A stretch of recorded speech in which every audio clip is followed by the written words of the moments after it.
झाली सखा पाटलाची आणि अखेर झाली मुंबई महाराष्ट्राची.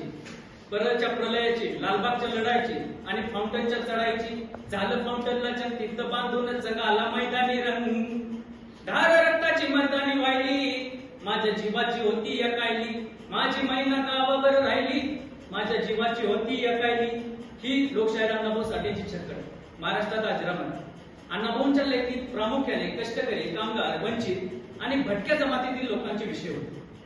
त्यांच्या साहित्यात जगण्याचा संघर्ष होता. त्यांच्या अनुभवातून, तावून, सुलाभून त्यांचं लेखन कागदावर उतरत होतं.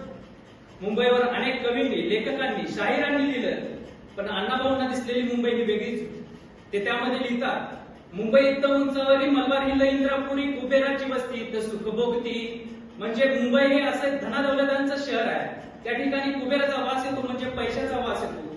त्याचबरोबर दुसऱ्या बाजूला लिहितात, पररात राहतील, रात्रीस राबतील आणि मिळेल ते खाऊन घामगाळती. म्हणजे जे परत राहून काबाड कष्ट करून आपल्या पोटाचा उदरनिर्वाह करणारे अशी लोक त्या ठिकाणी होती. हा विरोधाभास दिसण्यासाठी संवेदनशील मन असावं लागतं.